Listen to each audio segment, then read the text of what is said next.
If you remember adjusting the rabbit ears, turning off the room lights, and hearing that eerie theme as Rod Serling stepped into frame, this journey is for you. A man named Henry Bemis sits alone in the ruins of the world.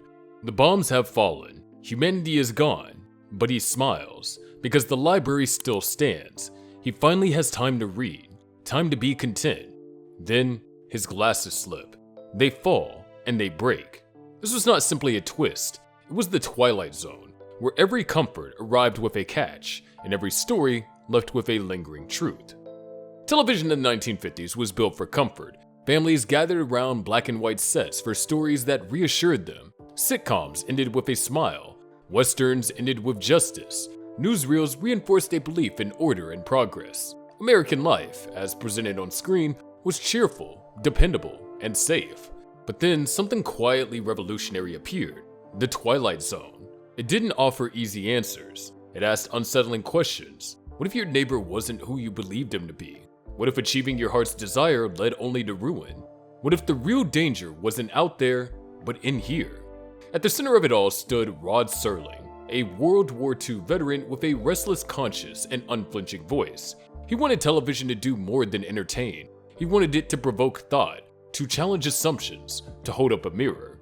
But that mirror was often unwelcome. Network executives and censors, guided by strict broadcast standards of the time, resisted direct commentary on racism, war, or political corruption. So Serling adapted. He moved his stories to distant planets. He gave his villains metallic faces. He spoke truths through metaphor, cloaked in science fiction. If you write about a Martian instead of a man, Serling once said, you can get away with murder. And he did, but never recklessly. His stories were deliberate, purposeful, and grounded in deep moral conviction. It all began with a single man, wandering an empty town, slowly losing his grip on reality. But behind that first strange tale, and everyone that followed, stood a man with something to say. Not just a storyteller, but a quiet revolutionary. And time will return to him, to the voice that opened every episode, and the conscience that shaped them all. Morning breaks in a picture-perfect American town. Shop windows gleam. A jukebox hums faintly. A fresh pie cools on a dinner counter, but something is wrong. The streets are silent. There's no one in sight. A man in a flight suit walks the empty sidewalks, calling out for a response. At first, he's lighthearted, making jokes, keeping calm. He checks doors, scans windows, reassures himself. But the emptiness doesn't lift. It lingers. It thickens. He begins talking to mannequins, pleading with reflections, shouting into a phone that doesn't work. The tension builds not through monsters or special effects, but through silence. The fear doesn't leap out, it creeps in, quietly, slowly. The man begins to unravel, not from what he sees, but from what isn't there. Then the truth is revealed. This isn't a real town, it's a simulation. The man is inside a high-tech isolation chamber, part of a military experiment designed to test psychological effects of extended solitude. There are no ghosts, no invaders, just a man alone with his thoughts, drifting into madness. In 1959, American television rarely examined psychological fragility, but Rod Serling did. He used science fiction not to escape reality, but to reflect it. Where is everybody? Posed a powerful question: how much our identity depends on others simply being there? It was the very first episode of The Twilight Zone, and it defined the show's direction. No spectacle, no destruction, just something deeper, something human, delivered through quiet, uneasy truth. The show would not rely on explosions or spectacle, but on deeper, more human fears. And if this glimpse into isolation stirred something, just wait until the end, when silence isn't a setting, but a sentence. The world ends quietly. There is no explosion shown, no mushroom cloud, but the aftermath is unmistakable. A city lies in ruin, silent, lifeless, frozen in time. Buildings stand fractured, streets are empty, the noise of civilization is gone.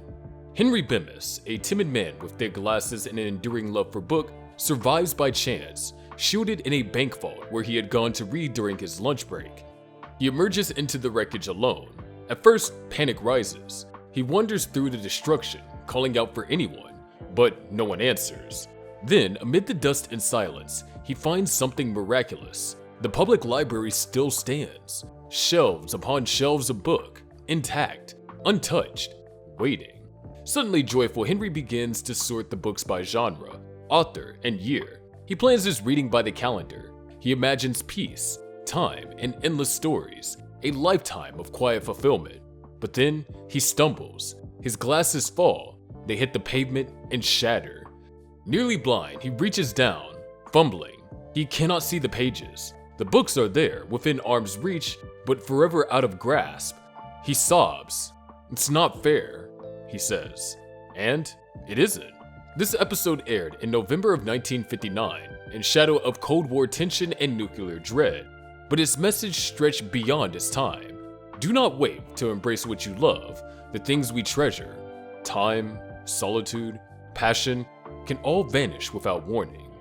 There were no monsters, no aliens, just one man and a twist of fate deeper than any special effect could ever deliver. Now, Maple Street could have been anywhere in America. Tree-lined sidewalks, children playing, neighbors chatting on porches. It was peaceful, familiar, safe. Then, without warning, something streaks across the sky. A powerful outage follows. Telephones go dead. Cars won't start. At first, the residents of Maple Street are puzzled, but soon, suspicion begins to take root. Why does one man's car still run? Why is another seen fiddling with his radio? Quiet questions turn into accusations. Old friends become adversaries, and as night falls, fear replaces reason. A shot is fired. The aliens are real, but only observers. No weapons, no invasions. They disrupt daily life and let fear destroy the rest. When this aired in March of 1960, amid Cold War suspicion and blacklist, Maple Street held up a mirror. The threat wasn't alien. It was us, turning on each other. Rod Serling's message was chilling in its simplicity.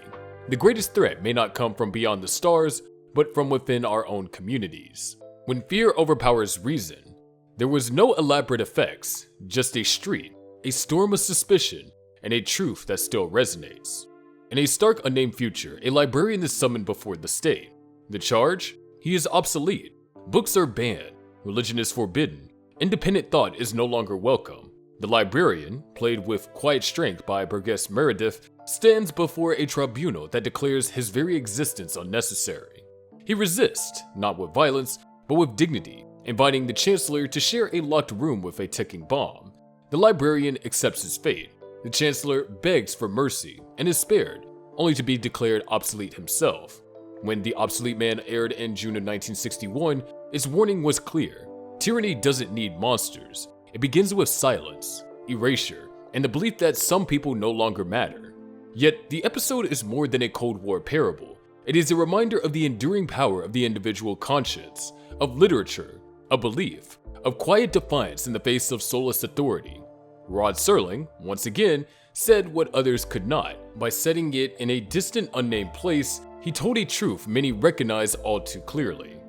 Rod Serling was more than a narrator. He was the creator, the conscience, and the tireless architect of the Twilight Zone. Calm and composed on screen, he was relentless behind the scenes, writing, revising, and defending each story with conviction.